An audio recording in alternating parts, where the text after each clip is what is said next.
Bismillahirrahmanirrahim. Assalamualaikum warahmatullahi wabarakatuh.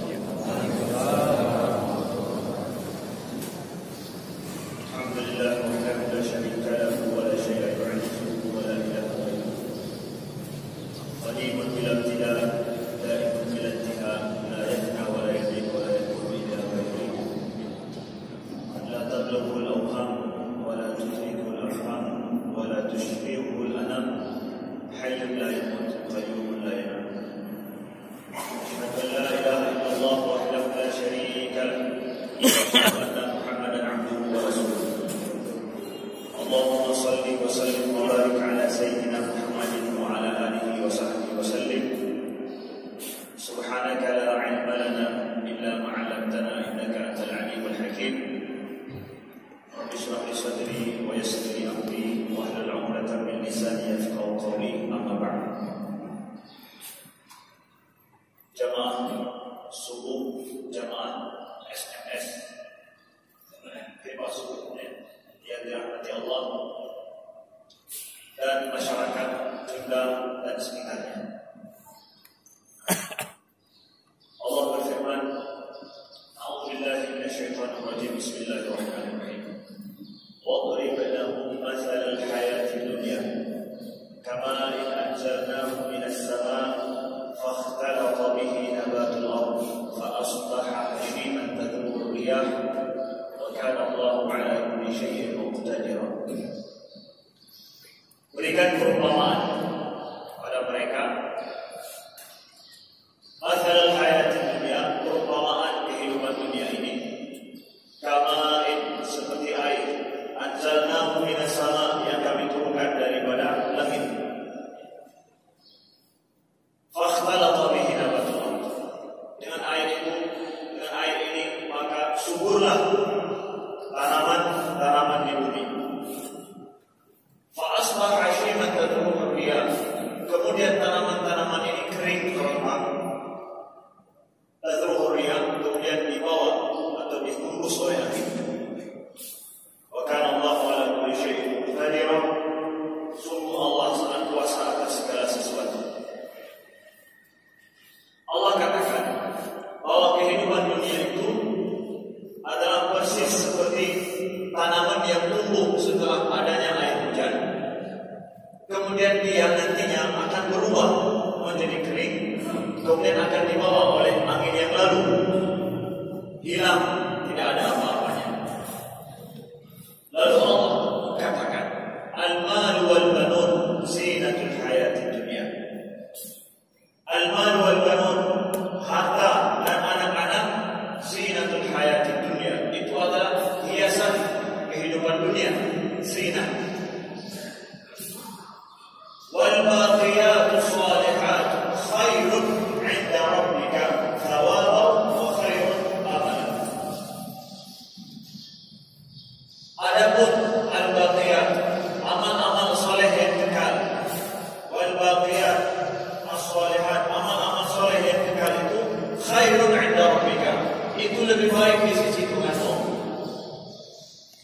Wa khairun amalan, dan itulah sebaik-baik harapan nantinya. Sebaik-baik harapan nantinya.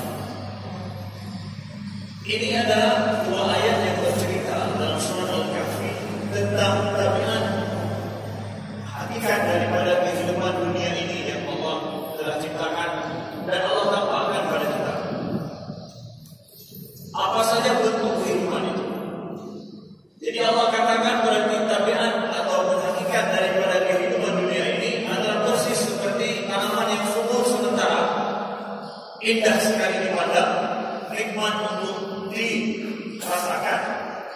Kemudian nantinya dia akan berubah, pasti akan berubah, akan menjadi kering dan kemudian akan dibawa angin, artinya akan hilang itu semua. Lalu bagaimana dengan harta dan anak-anak kita? Al-mal wal banuna zinah. Adapun harta dan anak-anak kita itu adalah sebagai hiasan zinah. Lebu-lebu, kalau kita mau buat pernikahan di rumah kita atau pernikahan untuk anak-anak kita, kita punya rumah dengan segala kekurangan. Kita mesti menghiasi rumah itu. kita tutup dinding-dinding yang kita lihat tidak layak dilihat orang. Kita akan tutup pagar-pagar yang apabila ada pemandangan di sebelahnya orang menyejukkan. Kita akan tutup dengan kain dan tirai yang indah sehingga orang akan melihat sungguh indah rumah kita. Padahal itu. Lalu orang yang tidak pernah pergi ke rumah kita akan melihat rumahnya indah, bagus. Dalam suasana pesta, kita yang mengetahui rumah kita tidak merasa indah rumah itu. Kenapa? Rumah saya aslinya bukan seperti ini. Rumah saya aslinya adalah di belakangnya catnya itu yang sudah pudar dan yang lain-lain. Tapi kita jadikan itu adalah hiasan pada hari itu, zina. Begitulah hiasan yang dimaksud dalam hal ini. Al-mal wal banun zina. Maka harta dan anak-anak kita, keturunan kita itu adalah boleh jadi hanya sekedar zina yang pada dasarnya bukan seperti itu, tidak ada. Lalu kalau demikian, apa yang bisa menjadi harapan? Al-baqiyah sholihan, amalan soleh itu yang bisa dijadikan harapan baik nantinya, yang akan kekal bersama dengan kita, yang tidak akan berubah sampai hari kiamat nantinya. Artinya bahwa al-mal itu kita harus convert. Bahasa kerennya sekarang, bahasa anak-anak komputer adalah kita convert dia, kita konversi al-mal wal banun, kita konversi dia untuk menjadi al-baqiyah sholihan. Harus kita usaha, kita konversi dia supaya menjadi amalan yang kekal. Karena pada dasarnya harta dan anak-anak itu akan sirna, akan hilang. Tugas kita sebagai seorang mukmin adalah untuk mengkonversi ini. Kita konversi dia menjadi al-baqiyah sholihan dengan berbagai macam usaha kita yang soleh dalam kehidupan kita. Konversi ini dan kemudian kalau sanggup kita menjadikan itu al-baqiyah sholihan, maka jadilah itu adalah harapan baik di sisi Tuhan kita, di sisi Allah nantinya, yang hari kiamat kita akan mendapatkan balasannya.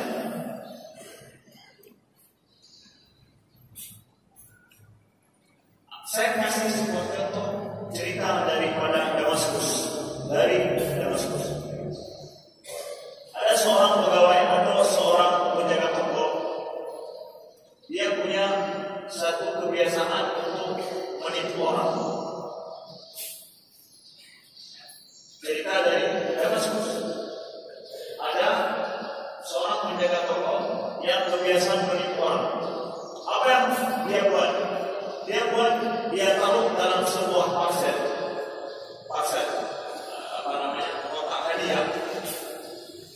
Dia taruh di dalamnya sampah. Tapi kemudian kotak hadiah itu dia ikat dengan baik, dia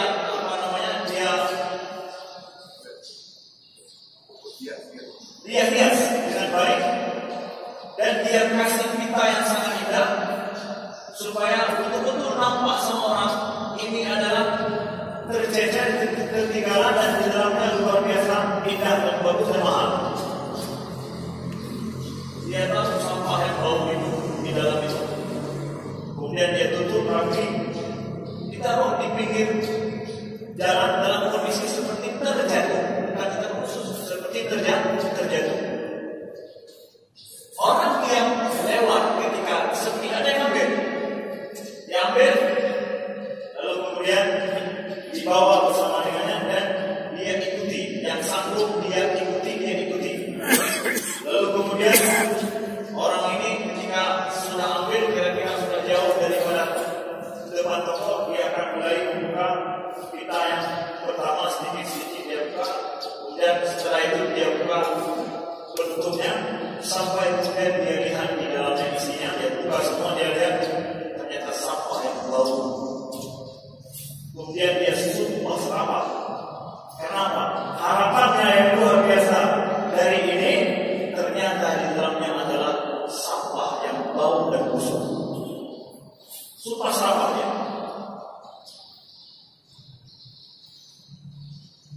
Allah, demi Allah, bahwa dunia yang disiapkan oleh Allah kepada kita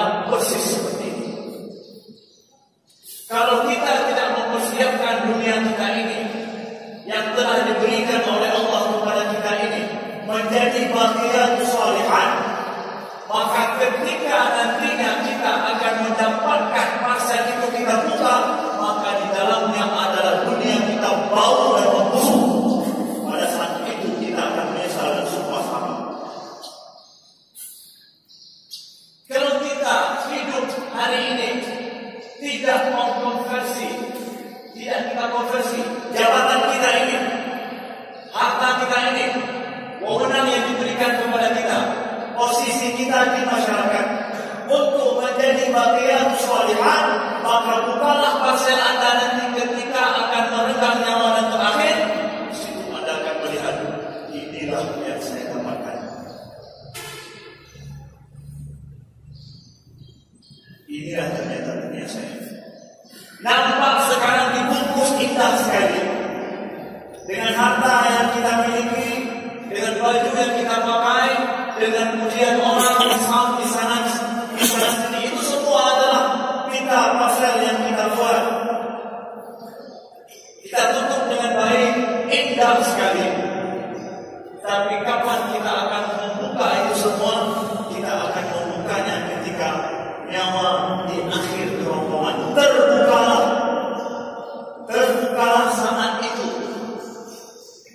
Kalau kita telah mempersiapkan dunia kita dengan baik, kita jadikan dunia kita ini, kita konversi menjadi bagian sholihat, saat itu kita akan memuji sungguh luar biasa.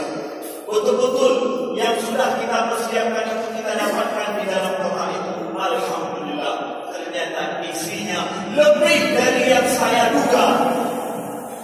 Lebih dari yang saya duga. Itu adalah disiapkan oleh Allah.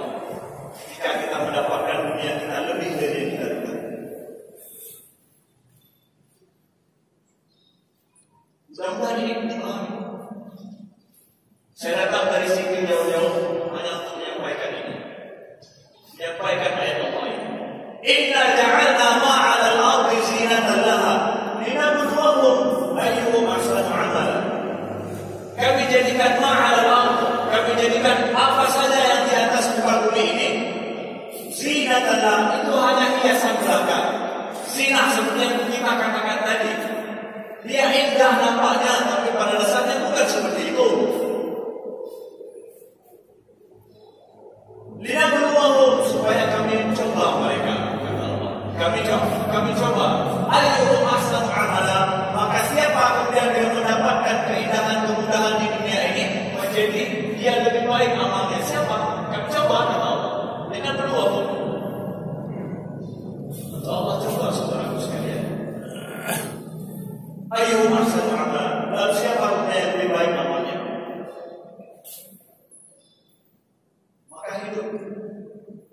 Kita hidup saat ini diberikan kemudahan oleh Allah yang tidak diberikan kepada orang-orang sebelum kita. Kita hidup dengan mendapatkan kemudahan kehidupan yang belum ada pada orang-orang sebelum kita. Sehingga Rasulullah SAW dalam sebuah hadis beliau tegaskan, "Mal faqru akhsha 'alaikum." Bukan kefakiran yang aku takutkan pada kalian, kata Nabi. Mal faqru akhsha 'alaikum. Bukan kefakiran yang aku takutkan pada kalian. Walaupun hari ini pemerintah punya sebuah program atau usaha bagaimana kefakiran ini yang kita takutkan. Baik sampai mudah-mudahan bukan dia budaya menurut usahanya. Nabi mengatakan mal faqru akhsha 'alaikum. Bukan kefakiran yang ditakutkan pada kalian. Wa innama antum sabalakum dunia. Tapi aku khawatirkan, takutkan, kata Nabi adalah dimudahkan bagi kalian kehidupan kama rusifat 'alal ladzina min qablikum. Sebagaimana dimudahkan kehidupan kepada orang-orang yang sebelum kalian. Lalu apa? Fala tanafasuha kama tanafasuha. Lalu kalian akan berlomba-lomba pada tanafasuha. Kama tanafasuha, sebagaimana orang-orang sebelum kalian itu telah berlomba-lomba untuk mendapatkan kemudahan dan kenikmatan hidup itu. Fatuhlikukum kama ahlakatuhum, kata Nabi. Maka kalian akan binasa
daripada kefakiran. Ustaz, tapi Nabi kan bilang, kalau al-faqru an yakuna kufra, hampir-hampir kefakiran itu menjadikan orang kufur. Kalau mau dibandingkan, maka Nabi lebih khawatir kenikmatan dunia itu daripada kefakiran seseorang.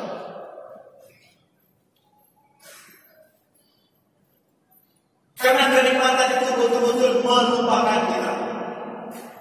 Dan di sini ada istilah dengan tanafus, ingin berlomba-lomba untuk mendapatkan itu. Maka dari sini salah satu ciri daripada kehidupan dunia yang kita alami saat ini itu apa? Itu adalah kelezatan. Kelezatan itu beda dengan bahagia. Kelezatan beda dengan bahagia. Bahagia itu harus dipahami dengan baik. Kelezatan dunia itu beda dengan bahagia. Di mana letak bedanya Ustaz? Kelezatan itu untuk kita mendapatkan perlu tiga syarat. Yang pertama adalah kita punya harta yang cukup. Punya harta yang cukup atau punya sesuatu yang kita nikmati. Setelah itu kita harus sehat. Setelah sehat kita harus ada syarat yang ketiga, yaitu waktu. Wade.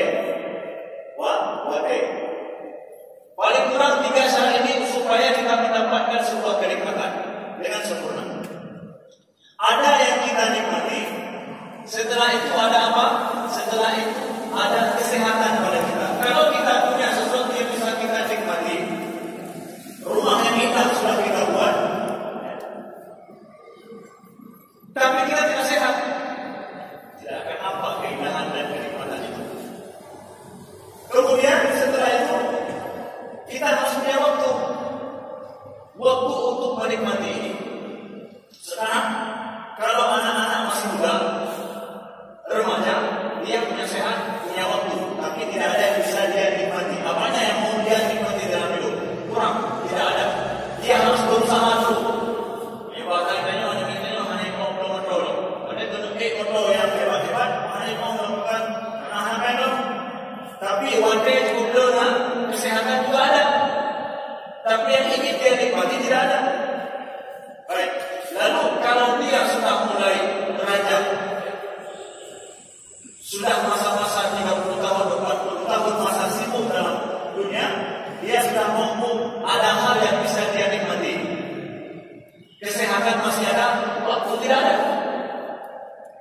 Lihatlah tanya pada orang-orang yang saat ini bekerja dengan sibuknya. Belum dulu kita berumah, atau siapa kalau dia orang punya jauh. Belum ada. Ukuran itu belum seribu bentuk. Tidak ada waktu untuk pakai. Menyenang sudah tiba. Lalu setelah mulai tua, sesudah mulai tua, yang mau dinikmati ada, waktu tidak ada, kesehatan tidak ada. Tambah lagi. Beginilah dunia, kelezatan yang kita dapatkan selalu akan berkurang. Tapi kita mau bagaimana kita untuk mendapatkan kelezatan itu, kenikmatan dunia itu. Ketika saya berkunjung dibawa ke pegunungan Schilden di Swiss, naik ke puncak Piz Gloria. Puncak Piz Gloria ini adalah puncak yang sangat tinggi di Swiss. Ini kita akan naik ke gunung sana memakai katrol khusus. Itu setengah jam itu pakai kereta gantung. Jauh sekali.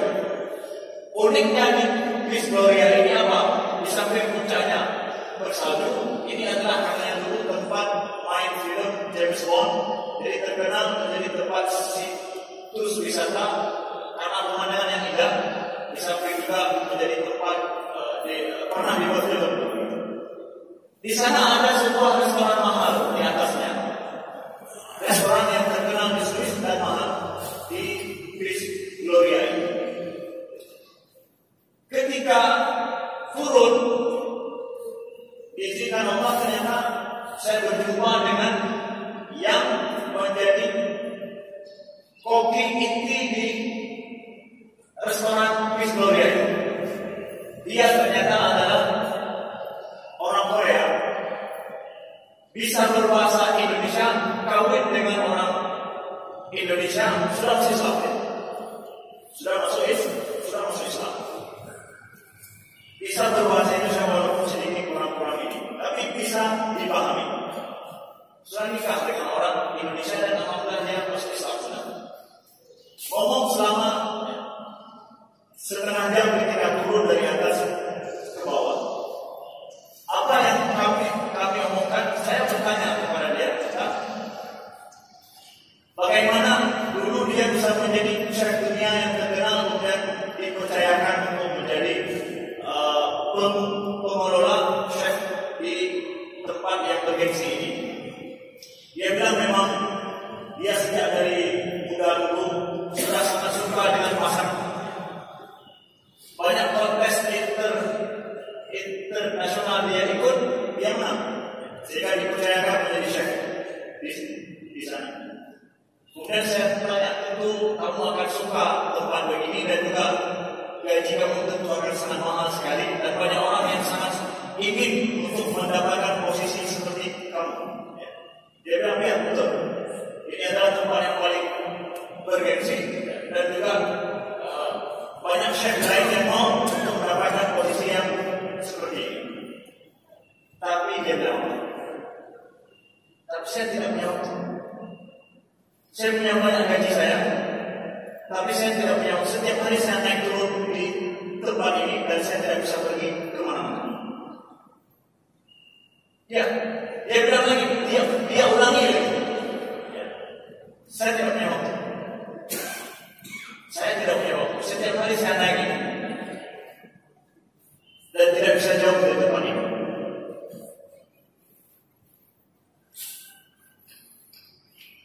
Sungguh posisi yang bergengsi bagi seorang chef. Bayaran yang cukup mahal sekali. Dia bilang bahwa ini setiap hari tidak kurang daripada 700 orang naik ke sana. Dia harus menyediakan menu dan harus supervisi semuanya. Saya tidak punya waktu. Dan saya capek. Dia ulang lagi gitu. Saya tidak punya waktu. Saya capek. Lihat. Beginilah dunia. Siapa saja yang diberikan posisi bergengsi di dunia ini yang dia mau, dia akan mendapatkan. Ketika dia dapatkan, ternyata biasa saja. Dan ternyata kita menjadi lebih tidak mampu menikmati kehidupan yang lebih indah ini. Dunia tidak selamanya menjanjikan kelezatan yang indah kepada kita. Tidak, jangan seperti kita sangka, saya akan mendapatkan kenikmatan lebih kalau saya akan sampai ke arah sini. Di sana ada kekurangannya. Maka oleh sebab itu, kalau begitu di manakah saya harus mencari izzah, kemuliaan dalam hidup saya? Di manakah saya harus mencari kenikmatan, kebahagiaan dalam hidup saya? Orang yang telah tidak mampu lekang dari dunia, dia akan menjadikan segala bentuk dahulu. Bahasa Aceh. Saya ingin membahasakan dengan bahasa Aceh dahulu dunia. Dahulu anak-anak yang manduk barang-barang teknik yang anak punya dahulu. Semua dahulu dunia ini menjadi suatu kebanggaan bagi dia. Makanya kita saat ini dijadikan oleh perusahaan-perusahaan kapitalis. Bagaimana kita mampu untuk mengganti dahulu dunia ini dengan yang baru setiap saat. Ekonomi kan dulu. Hidup yang baru lo saja karena ini baru. Mulai iklan masuk ya, nampaknya lebih bagus ganti yang baru. Mulai kita tidak nyaman dengan kondisi yang sudah ada, ganti yang baru. Demi apa? Demi ada harapan baru selalu. Dan kita terus disibukkan dengan dahulu dunia ini. Apa saja bentuk dahulu itu? Naik jabatan, sudah naik suatu jabatan yang belum ada yang kita naik ke atas lagi. Gabung orang berdahulunya, kita akan gabung terus. Maka di sini menceritakan sebuah cerita ketika Umar bin Khattab radhiyallahu anhu pergi untuk menerima kunci Baitul Maqdis. Jamaah sekalian, Baitul Maqdis setelah ditaklukkan pada masa Umar bin Khattab radhiyallahu anhu di bawah kepemimpinan Abu Ubaidah bin Jarrah, Umar bin Khattab pergi dari Madinah menuju ke Baitul Maqdis. Karena apa? Karena pintu kota Baitul Maqdis di Palestina tidak akan diberikan kunci kecuali kepada seorang khalifah. Setelah Umar bin Khattab menerima informasi itu, beliau pergi bersama dengan pembantu beliau, 2 orang pergi ke Baitul Maqdis ke Palestina. Dari Madinah sangat jauh perjalanan yang beliau tempuh. Ketika akan mendekati kota Palestina, Umar bin Khattab disambut oleh Abu Ubaidah bin Jarrah, panglima tinggi Islam pada saat itu. Dan Umar bin Khattab merasa capek dan lelah, mau beliau turun untuk minum air di sebuah telaga. Ketika Umar bin Khattab turun dari kuda beliau, kemudian ingin minum air, tentu Abu Ubaidah selalu siap di samping, karena seorang panglima ini adalah seorang Amirul Mukminin. Ketika Umar akan ingin minum air langsung dari telaga dengan tangan beliau, baju beliau itu menyentuh tanah. Lalu Abu Ubaidah cepat-cepat beliau ambil baju Umar, jangan sampai basah dengan air. Lalu Abu Ubaidah bilang apa? Anta Amirul Mukminin, fa inna ahla Baitul Maqdis yantadirunak. Engkau Amirul Mukminin, orang Baitul Maqdis, rakyat Baitul Maqdis sedang menunggumu. Jangan sampai kelihatan itu lebih tidak seperti yang mereka sangka. Li'annaka Amirul Mukminin, karena engkau Amirul Mukminin. Jaga protokolnya, harus jaga perencanaan yang bajiannya sampai batang menutupi kampung ke bahasanya. Jaga buat supaya engkau menjadi gubernur, bupati, wali kota, jaga buat. Dan Abu Ubaidah dijaga benar-benar rumah juga supaya engkau bapaknya Amirul Mukminin Ibrahim bin Iman. Umar ketika mendengar Abu Ubaidah berucap seperti itu dan berlaku seperti itu dengan beliau tidak jadi minum air.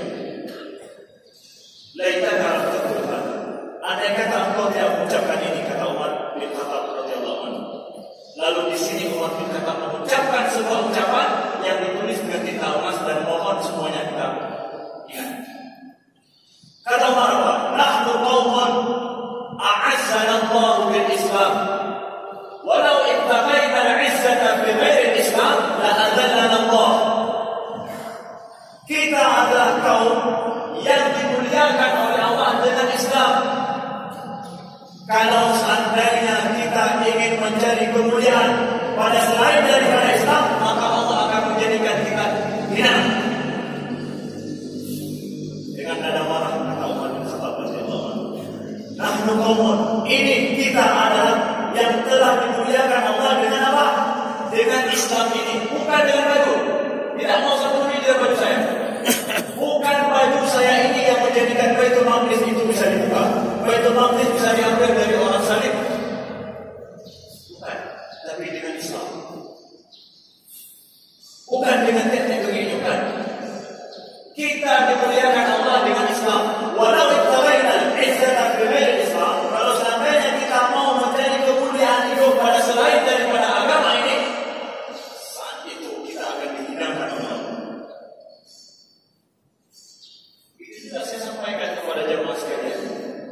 Kalau mau mencari kemuliaan hidup pada jabatan Anda, maka jadikan konversi jabatan itu menjadi amal soleh. Kalau tidak, itu menjadi penyebab hinanya hidup.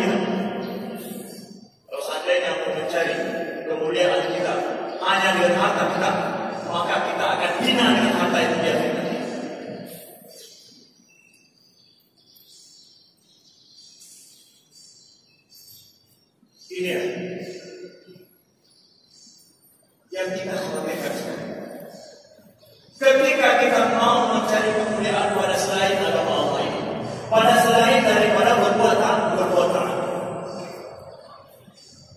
maka di akhir daripada tausiah yang singkat ini, kami mengimbau kita semua. Kita hidup dengan kemudahan kehidupan yang telah ada, sebagaimana yang kita hidup di saat ini. Semua yang kita mau, kalau punya uang kita bisa mendapatkan. Kalau kita ingin berlomba dan berkompetisi, maka kita akan berlomba untuk mendapatkan uang, lalu kita wujudkan kenikmatan dunia seindahnya. Ketika kita hanya memikirkan kehidupan dunia kita, maka di situ muncul sebuah istilah yang disebut dalam pemikiran barat dengan apa? Dengan istilah one dimensional man, yaitu jadilah kita ini manusia satu dimensi. Manusia satu dimensi